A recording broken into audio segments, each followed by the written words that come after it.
Hello, and welcome back to the C-Suite Sidekick. I'm your host, Summer Poletti. And if you listened to some of the episodes recently about growing your revenue without hiring salespeople, I wonder if you thought I was a little off my rocker. I mean, have I forgotten my roots? Sales is what I do, after all. Well, here's some food for thought. Have you ever wished that your salespeople were a little bit more loyal and that they wouldn't jump around? Do you know what salespeople are generally loyal to, at least the good ones? They're loyal to their wallets. Good salespeople like to make money. What if you could do what you want as a business owner, make more money, and you could also give your salespeople what they want, making more money? You see where I'm going with this?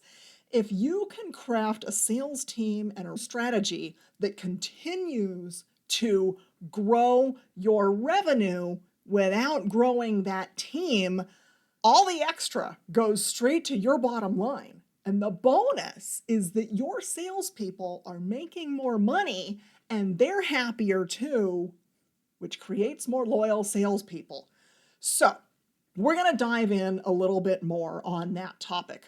We have been talking about AI strategies you could use and structural departmental strategies.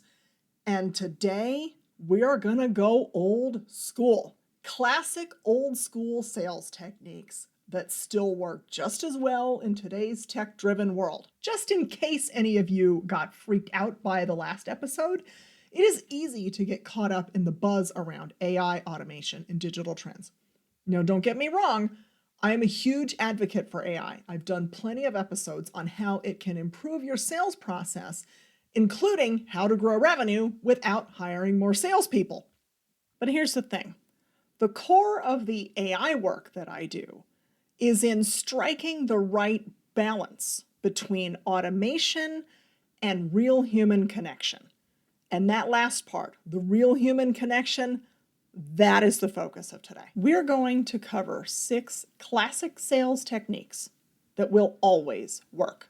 They're like that little black dress or that perfect pair of jeans that never go out of style. Today, we're going to talk about those timeless techniques that still get you big results. Think for just a moment about the best sales meeting you've ever been a part of. Was it you or someone else giving a killer PowerPoint demo? Or was it a conversation where both parties asked questions and got answers and you left feeling like there was true and genuine collaboration? Yeah, it's probably that second one, right? Number 1, relationships. In financial services and SaaS, you're not selling widgets or something that comes tangibly in a box. You're selling trust, solutions, ongoing support, compliance help. People do business with those that they know, like, and trust. And remember that Gartner's research suggests that buyers still value a knowledgeable and trustworthy consultative salesperson. And no amount of automation can replace the personal connection that comes from getting to know your prospects and clients and caring. When you build a relationship based on genuine care and interest in their success, you're not just a salesperson anymore. You're not a consultant. You become their trusted partner. Instead of seeing someone as a target or a potential sale, keep an open mind because you never know where and when or how they will fit into your network until you truly get to know them. I always say, be there for them when they need you. This is the foundation to long-term success. Have you ever had a conversation with someone, or maybe just received an email from them, where they go straight into their pitch, they talk about their features and benefits, they talk about how great their company is, or how great their products and services are? And I mean, we all feel that way about our company, right? What you do is great. But did you ever feel like that pushy salesperson who was railroading you really cared more about themselves and they didn't care about you at all? Like maybe they just pictured you as a wallet or an invoice? Number 2, next is the consultative approach. Your prospects don't just need a product, they need solutions to their real business challenges. In today's fast paced environment, especially in SaaS and financial services, there are constant new pressures from regulatory changes to technology advancements, and there are hundreds, if not thousands, of people selling what you offer, all touting better service or cost savings, or maybe both. Be the person who comes in and asks thoughtful questions. Learn about their business challenges, their plans for growth, and how can your solution make their life easier, faster, and better than your competitor. When you're seen as a problem solver, they will trust you to help navigate through both immediate and long-term challenges. Being consultative is about listening first and then presenting your solution when the timing is right for them. Have you read any or heard any talking heads musing about Gen AI potentially replacing B2B salespeople? I know I have. I know where my heart was. Have you been tempted to see how that plays out? That leads us straight to something that I can't imagine a robot ever being able to do better than a human. Number 3, strategic partnerships are another old school sales technique that stands the test of time. You scratch my back, I'll scratch yours. It's that simple. Think about the power of aligning with complementary businesses to create referral networks. If you sell different stuff to the same folks, that's a potential partner. You're not in direct competition, but you both serve the same clientele. This kind of collaboration amplifies your reach and can result in leads that are much warmer and much more likely to close, and that close faster than anything you could possibly get from cold email or cold call outreaches. Have you ever had that partner that seems to come to every conversation with hat in hand, wondering what else you can give them? Yeah, I think we all have. And it's not very fun to have that one-sided of a partnership, is it? Number 4, coming off the heels of partnerships, the give to get mentality, providing value without expecting immediate return is crucial. Whether you're sharing insights in a blog post, sending a lead or introduction, or simply sending over useful resources, these gestures build goodwill and trigger reciprocity. You have to genuinely care about your prospects and clients, even when there's no immediate sale in sight for you. When you focus on helping before selling, it builds a level of trust that's hard to beat. And when they're ready to make a purchase or a big decision, guess who's going to float top of mind? Yeah, it's you. What do you think is a way to make sure that you spring to mind when someone needs your services? I think that being out there, being visible, showing up is a way. There's something about putting face to name, shaking hands, that solidifies relationships. You end up feeling more like you know somebody than if you know them on LinkedIn or you've seen them on some webinars. And getting out there and networking is definitely something that a robot can't do. Well, yet. Number 5, in an increasingly digital world, showing up in person is more valuable than ever.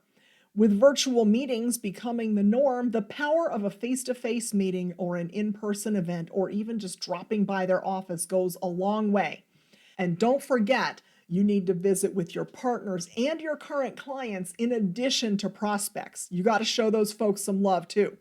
When you make the effort to meet prospects and clients where they are, it creates a lasting impression. Even in SaaS or financial services, where much of the sales process is handled remotely, in-person connection whenever possible can be a game changer. It shows you're invested in them as a partner and that you're not just another vendor or, even worse, a lazy salesperson. And what pops to mind when you think of a salesperson who isn't lazy? Are you like me and you think of somebody who understands that sales is hard work and they're willing to put in the work? It's that salesperson who doesn't just expect to be fed leads by marketing, the person who is willing to put in some effort of their own. This is probably the most important. You know, I always save the most important for last. It's all about the basics, making the calls, following up, staying persistent, having a plan, working it, good day or bad, putting in the work. We can talk about AI all day long, but at the end of the day, the salespeople who will win now and in the future are the ones who put in the work. This is not an easy job. And the folks looking for, I just need a template, or I need some automation, I need email scripts, I need call scripts. The people who are looking for the magic pill are not going to last. You need to follow up after your meetings, send personal notes after proposals, touch base just to check in, not when you're trying to sell something. These small actions compound over time, in addition to putting in the prospecting work, and they show that you care and that you're not just there for the sale, you're there for the long haul. It's this consistency that builds the kind of loyalty and trust that no robot can replace. And as I talk about running more efficient, profitable organizations without growing the sales staff, the type of salesperson that I'm talking about today, coupled with the AI we talked about last week, that is a winning combination. A good, solid salesperson, I think, will always have work. So as we continue to embrace new technologies and AI-driven tools, it's important to remember that good old-fashioned salesmanship still holds tremendous value. Building relationships, solving business challenges, forging strategic partnerships, giving value, showing up, doing the work consistently. These are the pillars of sales success that will never go out of style. If you're feeling stuck or maybe overwhelmed by all the tech, just remember this. Success in sales will always come down to trust, relationships, and showing up for your clients. And when I talk about growing revenue without growing your sales team, you can do that with a great AI strategy and one of these types of great sales folks. If you want to dive into each of these classic techniques, brush up a little, discuss how to blend them with modern tools like AI, or if you want to know how to find a great salesperson, feel free to connect with me on LinkedIn. I'm Summer Poletti, rhymes with spaghetti, or visit theriseofus.com. Thanks for tuning in, and remember, timeless sales strategies always have a place in your toolkit. And if you liked this episode, I would appreciate a review and a share with your network. Have a great day.